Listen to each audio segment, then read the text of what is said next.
500 cusecs ನೀರು ಬಿಡಬೇಕು ಅಂತ ಆಗಿದೆ ಸರ್. ನೋಡಿ, ನಾನು ಹೇಳೋದು ಇದೊಂದು ವಿಚಿತ್ರವಾಗಿರ್ತಕ್ಕಂಥ ನಿರ್ಧಾರಗಳು ಇವೆಲ್ಲ. ಇದನ್ನು ಸರಿಯಾದ ರೀತಿ ನಮ್ಮ ರಾಜ್ಯ ಸರ್ಕಾರ, ಕೋರ್ಟ್ ಇರ್ಬೋದು, ಅದರ ನೀರು ಹಂಚಿಕೆ ಇದು ಇರ್ಬೋದು, ಪ್ರಾಧಿಕಾರ ಇರ್ಬೋದು, ಇದ್ರ ಎದುರುಗಡೆ ಸರಿಯಾದಂಥ ಒಂದು ರೀತಿಯಲ್ಲಿ ಆರ್ಗ್ಯುಮೆಂಟ್ ಮಾಡುತ್ತಾ ಇಲ್ಲ ಅಂತ ನಂಗೆ ಅನಿಸುತ್ತೆ. ಈಗ ಮಳೆ ಆಗದೇ ಇದ್ದರೂ ಕೂಡ ನೀನು ನೀರು ಬಿಡು ಅಂತ ಹೇಳಿದ್ರು ಎಲ್ಲಿಂದ ಕಣ್ಣೀರು ಬಿಡಬೇಕಷ್ಟೇ, ಬೇರೆ ಏನು ಮಾಡಲಿಕ್ಕಾಗೋದಿಲ್ಲ. ಹಾಗಾಗಿ ರಾಜ್ಯ ಸರ್ಕಾರದ ವೈಫಲ್ಯತೆ ಇದರಲ್ಲಿ ಎದ್ದು ಕಾಣುತ್ತೆ.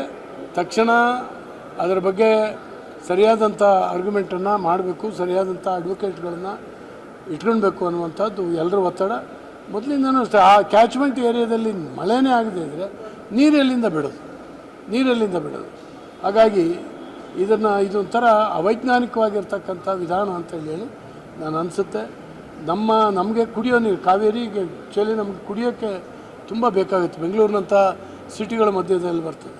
ಕುಡಿಯೋಕ್ಕೆ ನೀರಿಲ್ಲದೆ ಇದ್ದರೆ ವ್ಯವಸಾಯಕ್ಕೆ ಇನ್ನೆಲ್ಲಿಂದ ಬಿಡಲಿಕ್ಕಾಗ್ತದೆ. ಈ ವರ್ಷ ಡ್ರಾಟ್ ಭಾಳ ತಾಲೂಕುಗಳಲ್ಲಿ ಕಾಡ್ತಾ ಇದೆ. ಆ್ಯಾವ್ರೇಜು ರೈನ್ಫಾಲ್ ಆಗಲೇ ಇಲ್ಲ. ಇಂಥ ಒಂದು ಪರಿಸ್ಥಿತಿನಲ್ಲಿ ಕಾವೇರಿ ನೀರಿನ ಹಂಚಿಕೆ ಬಗ್ಗೆ ಪುನರ್ ಪರಿಶೀಲನೆ ಮಾಡಬೇಕು ಅನ್ನುವಂಥದ್ದು ನಾನು ಕೂಡ ಈ ಸಂದರ್ಭದಲ್ಲಿ ಒತ್ತಾಯಿಸ್ತೇನೆ.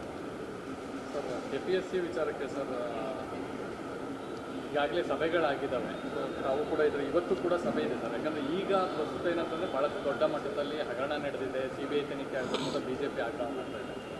ಸಭೆಯಲ್ಲಿ ಏನಾದರೂ ತೀರ್ಮಾನ ಆಗಿದೆ? ಒಂದು ಅದರ ಬಗ್ಗೆ ಸಭೆ ಅಲ್ಲ ಇದು.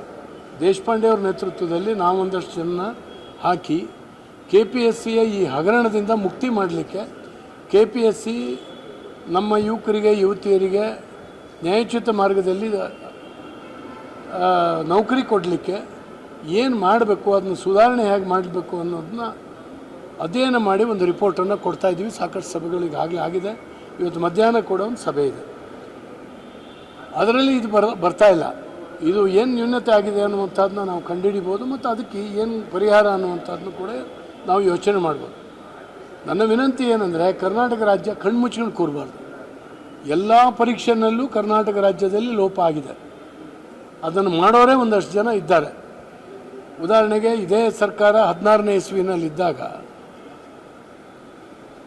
ಒಂದು ರಾಸಾಯನಿಕ ಕೆಮಿಸ್ಟ್ರಿ ಪೇಪರ್ 2-3 ಸರಿ 10 ದಿನದ ಡಿಫ್ರೆನ್ಸಸ್ನಲ್ಲಿ PUC ಪೇಪರ್ ಲೀಕೇಜ್ ಆಯಿತು. ಸುಮಾರು 5-6 ಜನ ಮಕ್ಕಳು ನೇಣು ಹಾಕೊಂಡು ಸತ್ತೋದು. ಇದು ಕಾಂಗ್ರೆಸ್ ಸರ್ಕಾರದಲ್ಲಿ ಆಗಿರ್ತಕ್ಕಂಥ ಅಧ್ವಾನ. ಇದು ಬೇರೆ ಬೇರೆ ಪರೀಕ್ಷೆಯಲ್ಲಿ ಇವತ್ತು ಕೂಡ ನಡೀತಾ ಇದೆ. ಈಗಾಗಲೇ KPSC ನಡೆದಂಥ ಹಗರಣಗಳು ನಿಮ್ಮ ಮೀಡಿಯಾದಲ್ಲಿ ಪ್ರತಿನಿತ್ಯ ಬರ್ತಾ ಇದೆ. 80 ಲಕ್ಷ ರೂಪಾಯಿ ಒಂದು ಪೋಸ್ಟಿಗೆ ಕೊಟ್ಟು ಅದನ್ನು ಮಾಡಿರುವಂಥದ್ದು ಖಂಡಿತವಾಗೂ ಪರೀಕ್ಷೆ ಬರೆದಿರ್ತಕ್ಕಂಥ ಎಲ್ಲರಿಗೂ ಕೂಡ ಇದು ಅನ್ಯಾಯ ಆಗಿದೆ. ಕೇವಲ ಅಲ್ಲಿ ನೀಟ್ ಪರೀಕ್ಷೆಯ ಬಗ್ಗೆ ಭಾರಿ ಎಗರಾಡ್ತದೆ ಕಾಂಗ್ರೆಸ್ ಪಕ್ಷ. ಅದು ಸರಿ ಅಂತ ನಾನು ಇದನ್ನು ಹೇಳಿ ಸಮರ್ಥಿಸೋಕ್ಕೆ ಹೋಗೋದಿಲ್ಲ. ಅದು ತಪ್ಪು. ಈಗಾಗಲೇ ಕೇಂದ್ರ ಸರ್ಕಾರ ಕ್ರಮ ತಗೊಂಡಿದೆ. ಇವತ್ತಾಗಲೇ ಅದರ ಬಗ್ಗೆ ಕಾಯ್ದೆಯನ್ನು ಕೂಡ ಮಂಡನೆ ಮಾಡ್ತಾಯಿದೆ. ಅವರಿಗೇನು ಶಿಕ್ಷೆ ಆಗಬೇಕು ಅಂತೇಳಿ. ಇನ್ನು ಮೇಲೆ ಪರೀಕ್ಷೆಗಳಲ್ಲಿ ಈ ರೀತಿ ಆಗಲೇಬಾರ್ದು. ಅದಕ್ಕಾಗಿ 10 ವರ್ಷ ಕಠಿಣ ಸಜೆ, ಕೋಟಿಗಟ್ಟಲೆ ರೂಪಾಯಿಯ ಪೆನಾಲ್ಟಿ, ಇವೆಲ್ಲವೂ ಕೂಡ 10 ಕೋಟಿ ಈಗಾಗಲೇ ಪೆನಾಲ್ಟಿಯನ್ನು ಹಾಕುವಂಥದ್ದು ಕೂಡ ಈಗಾಗಲೇ ಪ್ರಸ್ತಾಪ ಆಗಿದೆ. ಲೋಕಸಭೆಯಲ್ಲಿ ಅದರದ್ದು ನಡೀತಾ ಇದೆ.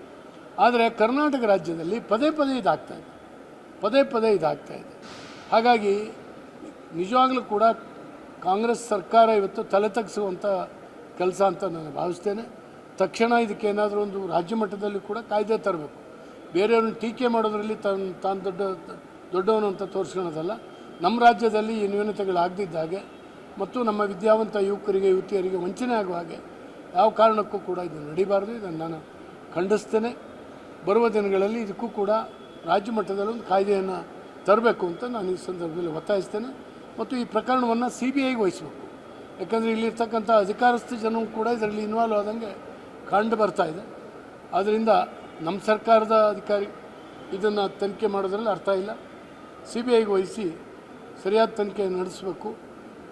ಯಾರು ತಪ್ಪಿತಸ್ಥರು ಅವರಿಗೆ ಸರಿಯಾದ ಶಿಕ್ಷೆ ಆಗಬೇಕು ಅನ್ನುವಂಥದ್ದು ನಾನು ಒತ್ತಾಯಿಸ್ತೇನೆ.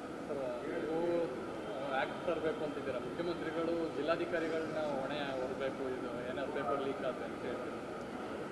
ಸರ್ ಯಾರೋ ಏನು ಮಾಡಬೇಕು ಅಂತೇಳಾದರೂ ಒಂದು ಆ್ಯಕ್ಟ ತರಲಿ, ಯಾರನ್ನ ಹೊಣೆಗಾರನ ಮಾಡಬೇಕು, ಅದು ಸರಿಯಾಗುತ್ತಾ ಏನು ಅನ್ನುವಂಥದ್ದನ್ನ ಆ್ಯಕ್ಟ್ ತರಲಿ, ಅದರಲ್ಲಿ ನಾವು ಚರ್ಚೆ ಮಾಡ್ತೇವೆ, ನಮ್ಮ ಸಲಹೆಯನ್ನು ನಾವು ಕೊಡ್ತೀವಿ. ಧನ್ಯವಾದ. ಈಗ ಆಹಾರ ಇಲಾಖೆಯಲ್ಲಿ ಪಡಿತರ ಕೊಡ್ತಾ ಇದ್ದಾರಲ್ಲ, ರೇಷನ್ ಕೊಡ್ತಾರಂತರು ಹೊರ ರಾಜ್ಯಗಳಿಗೆಲ್ಲ ಮಾರಾಟ ಆಗ್ತದೆ, ಬ್ಲಾಕಲ್ಲಿ ಮಾರಾಟ ಆಗ್ತದೆ. ಇದರಲ್ಲಿ ಏನಪ್ಪ ಇಂಪಾರ್ಟೆಂಟ್ ವಿಷಯ ಅಂದರೆ, ಆಹಾರ ಇಲಾಖೆಯ ಕಾರ್ಯದರ್ಶಿಗಳು ಇಲಾಖೆಯ ಆಯುಕ್ತರಿಗೆ ಪತ್ರ ಬರೆದು 415 ಜನರ ಆರೋಪಿಗಳ ಹೆಸರುಗಳನ್ನು ಉಲ್ಲೇಖ ಮಾಡಿದ್ದಾರೆ. ರೈಸ್ ಮಿಲ್, ಯಾವ್ಯಾವ ರೈಸ್ ಮಿಲ್ಗಳ ಹೆಸರು ಮತ್ತು ಆರೋಪಿತರು ಯಾರೆಲ್ಲ ಇದ್ದಾರೆ, ಕೇರಳಕ್ಕೆ ಮಾರಾಟವ್ರು ಯಾರು.